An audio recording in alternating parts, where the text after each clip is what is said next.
No, stay where you are. Do not break the stillness of this moment, for this is a time of mystery, a time when imagination is free and moves forward swiftly, silently. This is The Haunting Hour.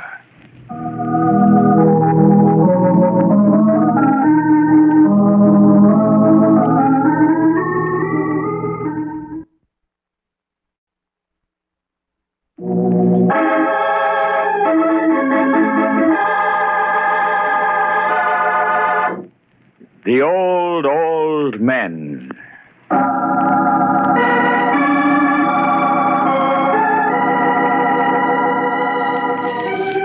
At the foot of Fulton Street, where fishing vessels and other boats come laden with cargo for New York City's people and industry, lies the Schooner Hotel, surrounded by dingy fish markets, gray, forbidding warehouses, and abandoned buildings. It overlooks the cobblestones of South Street. Many years ago, perhaps, it was the private mansion of some colonial merchant. Now, it houses only the old, the poor, and the unwanted. Retired sailors and fishermen, broken-down draymen, and those who have lived out their lives, but have not died. One foggy December evening, a shining black limousine glided to a stop in front of the hotel. Mrs. Ralph Hollister sat in the back, tense with shock and astonishment. Schooner Hotel. Snowden, are you sure this awful place is where my stepfather lives? Yes, ma'am. I checked the address with the detective. He said Mr. Stebbins had been here 3 months, ma'am. Snowden, wait here, please. If I need your help, I'll call you. Yes, ma'am. Funny the old gentleman coming back to where he started, isn't it, Mrs. Hollister? Oh, don't worry, Snowden. He won't be there for long.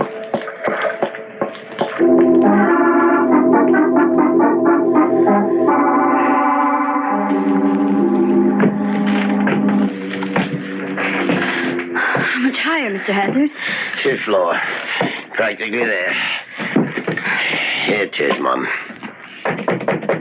Be there, you old grave robber! What in the name of Sam Hill? Diana. Good evening, Father. Oh, yeah, Diana. Joe, I'd like you to meet my daughter, my stepdaughter. Diana, this walking corpse is Joe Hazard. He runs the place. We've met. That'll be all, Mr. Hazard. Yes, ma'am. See you later, Larry. Dead, I hope. Let's go inside, Dad, and shut the door. Have a seat, Diana. I won't sit down because I'm not going to stay. You've had us all worried sick, running away from home and not letting us know where you were. I sent you postcards. What more do you want? You're coming home with me right now, immediately. Now, let's start packing. Now, Diana, don't start that.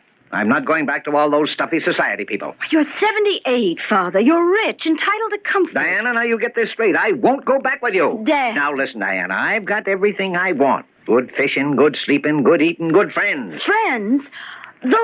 Those horrible old men? Yes, friends. There's not one of us that doesn't look forward to the other's funeral.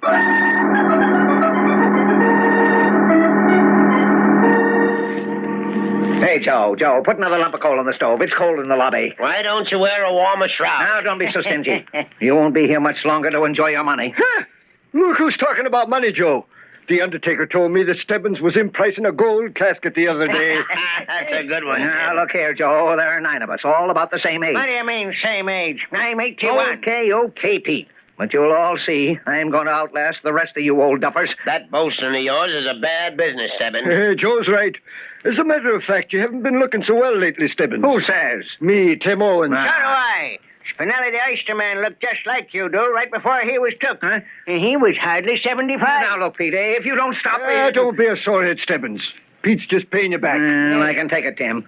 But you've all been ganging up on me. Haven't you, Scott? What's fair is fair. Lay off him, boys. Scotty's right, yeah. Of course, Larry. The boys can't help it. Many a time I seen 'em taking an old horse from Frenchy's stable, and I says to myself, I wonder when they're going to lead Larry Stebbins away. You'd get a big kick out of seeing me go, wouldn't you? Of course I would. With you gone, and all our wills made out to the survivor, there'd be real money in the pot. Sure, before we cut you in, the whole prize for surviving warn't more than 20,000 for the whole 8 of us. And now it's millions. That's why we're ganging up on you. Larry, I never could figure why, with all your dough, you took a hand in it. Why, to win, of course, Tim. To see if I can lick the game of death the way I've licked everything else. Stebbins, you know what I think. No, what? I think you're nuts. What? Well, we'll see. Now, Tim, I ran into a bargain you could use real soon. Yeah? Yeah, a nice, cheap gray.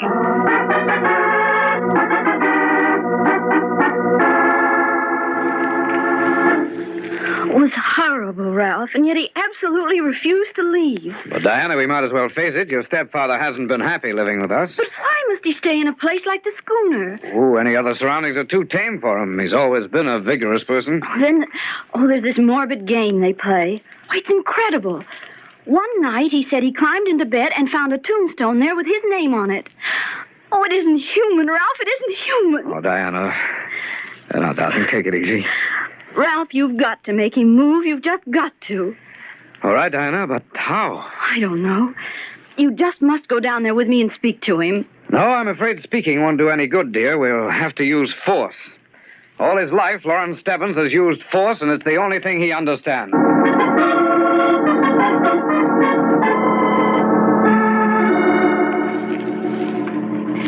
Do you know where Mr. Stebbins is, Mr. Owens? Couldn't rightly say. Saw him go out early this morning. Hasn't been sitting around the stove at all today like he usually does. Well, where's Mr. Hazard? Joe, he's out for a breath of air. Won't do him no good, though. What do you mean? He's bound to go anyway. Ralph, don't listen to him. It's just that awful game. Oh, here's Joe now. Hey, Joe, Larry Stebbins' daughter's looking for him. You seen him? I've come to take Mr. Stebbins home, Mr. Hazard. I'm afraid you won't be able to do that, Miss Hollister. Why? Where is he? Is this his cap, Mum? Well, let me see it, please. Initials L.S. Abbott Brothers. Yes, that's where he buys his clothes. Yes, I think it is. I thought so. Some kids out there gave it to me. Where'd they find it? They said it belonged to a guy who jumped off the end of the pier. An old man like myself, they said. Suicide? That's what it looks like to me, mister. No, Ralph, it couldn't be. If there was one thing that Lawrence Stebbins wanted, it was to stay alive. You mean... I mean, if he died, there was just one reason. Murder.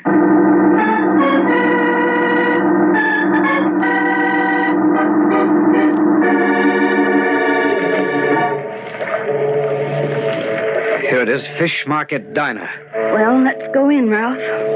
All right. But I still don't see why you're so suspicious.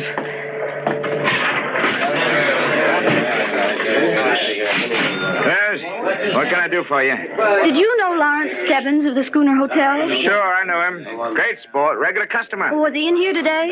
Sure was. Had a big breakfast and was happy as a weasel. Next thing I knew, he'd take the bucket. What do you mean he was happy? Well, Mac, he was cracking wise. He even did an old-time dance with his hat on his cane. Hat? You mean his cap? Oh, no, ma'am. He was wearing a hat.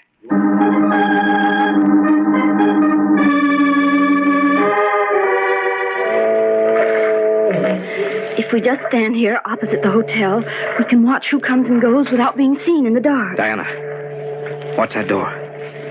Someone's coming now. Oh, you know him. That's Tim Owens. No, I can't see very well.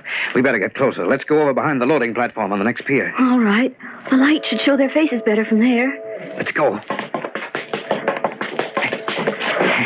Made it. Ralph, look. Look where? Right behind me.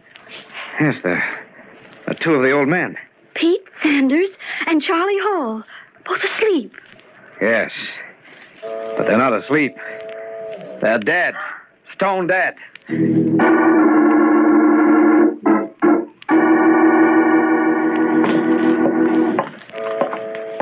It was just at the side of the pier north of the hotel. As soon as we saw them, we came for you, Sergeant Boyd. You say there were two of them? Yes, you can see for yourself. Probably just a couple of bums sleeping off a drunk. On a December night?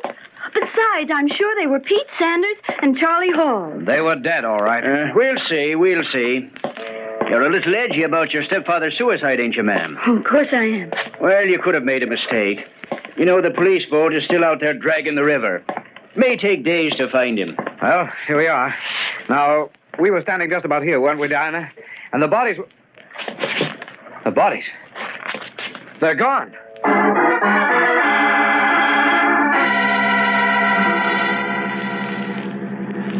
Say, Joe, Sergeant Boyd was in here looking for Pete Sanders and Charlie Hall while you was out. What do you want him for, Scotty? Oh, said Stebbins' daughter thought she saw him dead. Yeah, the way she and her husband was talking, you'd think Larry Stebbins wasn't fit for the undertaker anyway. No, Tim. Don't hold it against the young lady. She's all worked up. Well. They'll find the old man's body, she'll calm down, and we can all go to the funeral. Say, Tim, Yeah. you didn't happen to see Pete or Charlie this evening? No, I didn't, Scotty.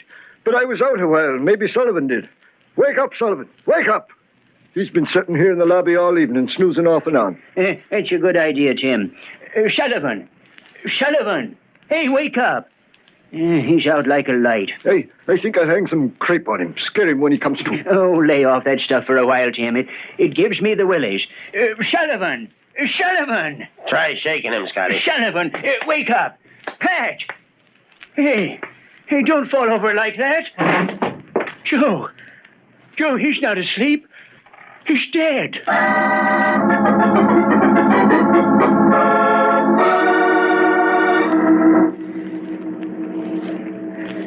Diana, let's go home. No one's gone in or out of the hotel for an hour. Ralph, I'm just as cold as you are, but I'm going to stay here, even if it takes all night. All right, darling. Anyway, I'm convinced that you're right.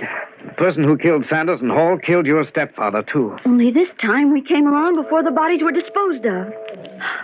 Ralph, What, Diana? those were real bodies, weren't they? Certainly. I even noticed a small wounded one. I think it was Hall. That's exactly what I mean. If they were carried anywhere, there might be bloodstains. Yes, we could trace them. They were probably taken backwards toward the river. I'll look there. I'll look over here, toward the street. All right. No, nothing here. Ralph, What? come here. What is it, Diana? I picked up a trail of dark red spots. Good. Yes. We'll follow them. They seem to lead right to this abandoned building next to the hotel. So they do. From the direction, I'd say they'd go straight to that side door. Oh, we'll try it. Mm-hmm. That's where they've gone. Well, try the door. Diana, it's open. Come on in. Good evening, Diana. Good evening, Ralph. I've been expecting you. Mr. Stebbins.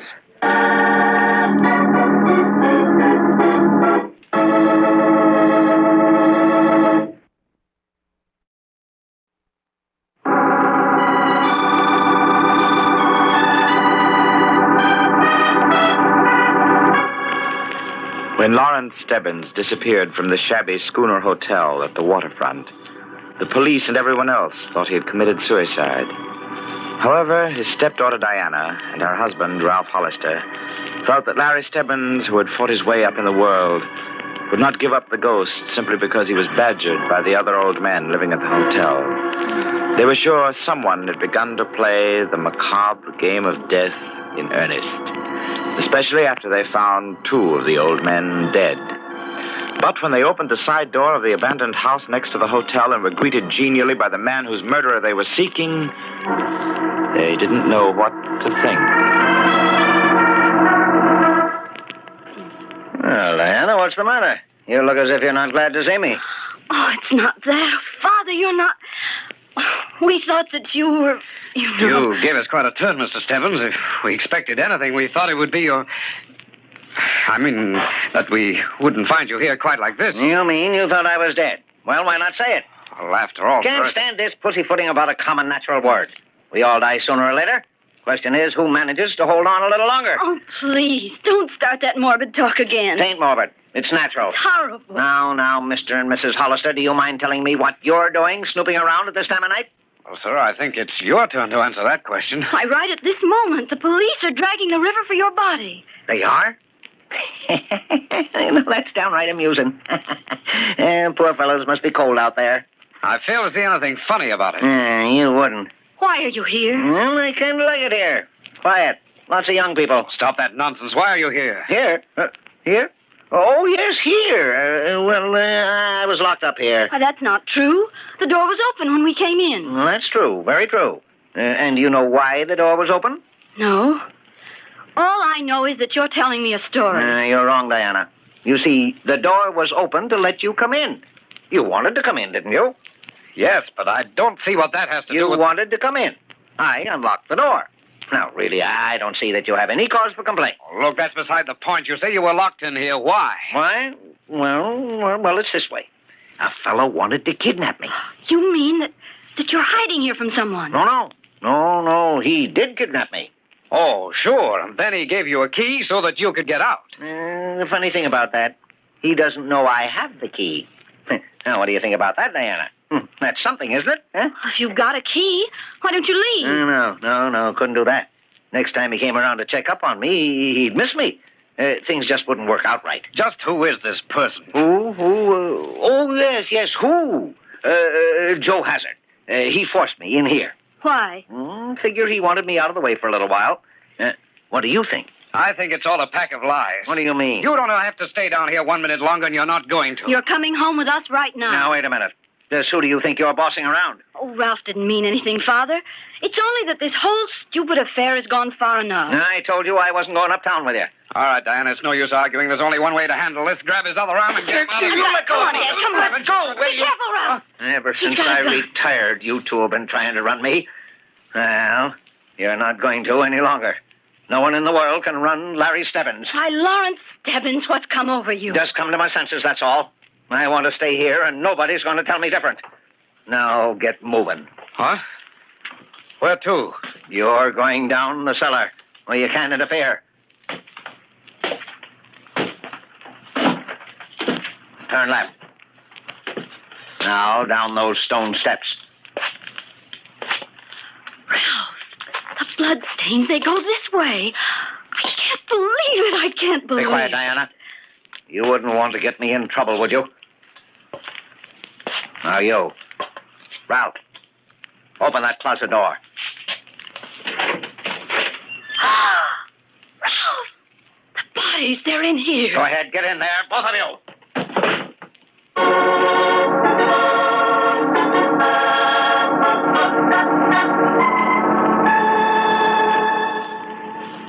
Sanders and Hall show up yet, Tim? No, Joe, and I've been sitting here all the time. I'm beginning to think the Hollisters were right. So am I, Scotty. There's some funny things going on around here, and we ought to pay 'em some mind. There's only 5 of us left. Us 3, McIntyre and Everett. We'd better work fast. Where is Mac and Everett, Joe? Went to bed, Tim. I told 'em they better stay down here, but they laughed and said I was nuts. Didn't they, Scotty? Mac said he was going upstairs to dream about my burial. I got sore as all heck. I can't stand that talk anymore after what's happened. Scotty, go upstairs and tell them to come down here. We ought to keep together. I'd feel safer if I knew you was all sitting here in the lobby. Okay, but they'll probably yell murder when I wake 'em. You know what I think, Tim? I think Stebbins' suicide was a put-up job. How do you figure that, Joe? Just got a feeling. The way the boys acted when they gave me his cap, like they was rehearsed. And then everything that's happened tonight. I tell you, I'm scared. I'm scared stiff. So am I. You fellas thought Stebbins was kidding about living longer, but he's not that kind of a guy. Look how he made his dough in the shipping business. What do you mean, Joe? Oh, like he said once, he always got what he wanted. He wouldn't stop at nothing. Never has. But murder, Joe, that's pretty terrible. I wouldn't put it past him, Tim. What's that? Well, sounds like Scotty. Yo, Jim, I'm getting out of here. I'm getting out of here fast. What's up, Scotty? It's terrible, terrible. I went into the rooms and the beds was empty and the windows open. Where were they? I looked out the backyard and they was lying there, the 2 of them, in a heap. There's only us 3 left now, Joe. Boys, this is all Stebbins' work. Stebbins? Oh, Stebbins is dead. Joe was just telling me he thinks Larry faked his croaking. He's around somewhere, I tell you, and we're going to find him. Well, where do you think he is, Joe? I've got an idea. He's in the house next door. Then how would he get in here? Yeah, these used to be twin houses, Tim. There's a door in the cellar that connects them. Let's go and find out. I'll get my gun. I don't want to go there. Get the police. It's their job. There's no time to get the police, Scotty. Then let's get out of here. Let's go anywhere. Oh, he'll get us for sure if we stay here. Scotty, we've got to stick together. There's only 3 of us left now. Yeah, 3 of us and Stebbins.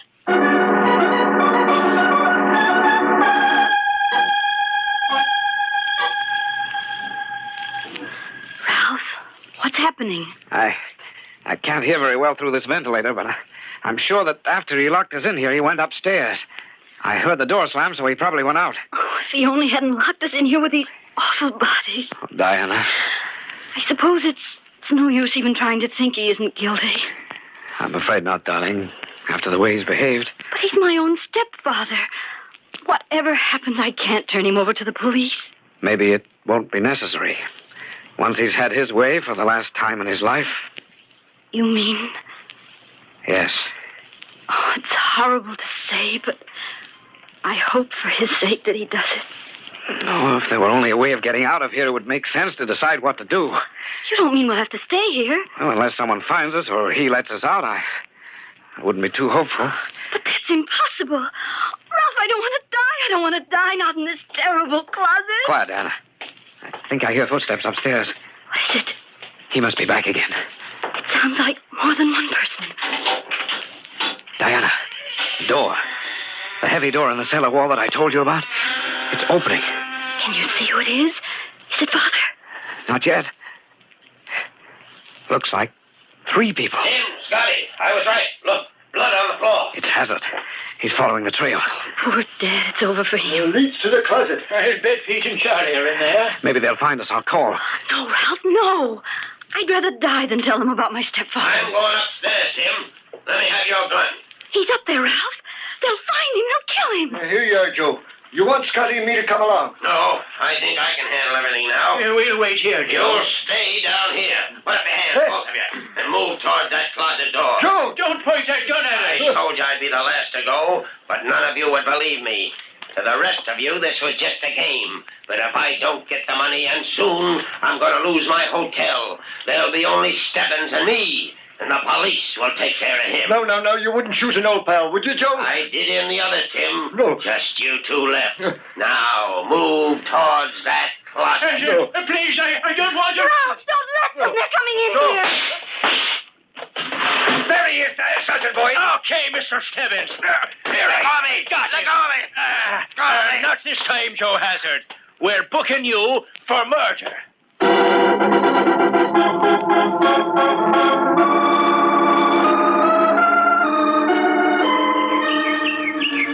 Nice sitting out here in the park, ain't it, stranger? Yeah, Pop. Don't call me Pop. You know who I am? No. Yeah, look at this clipping. Waterfront hotel keeper convicted for murder of 7 on testimony of Lawrence Stebbins, retired shipping magnate. Yeah, that's me. Yes, sir, 7 murders, and there needn't have been any if I'd stopped Joe Hazard before he finished them off. Really? Yes, sir. Went to 8 funerals, but I really got a kick out of Joe Hazard's. Had to lock my stepdaughter and her husband up, too. They nearly crabbed my whole plan. You know, Joe Hazard thought he could plant all those murders on me. But you have to be pretty clever to outsmart Larry Stebbins. Listen, Pop, you gonna shut up? I'm reading. Okay, mister, I'd go. 8 funerals. And no one will even talk to me. It's kind of lonely, though, now, Larry. Ain't it? No friends, no family. Yes, Larry, it's kind of lonely. Like a tomb.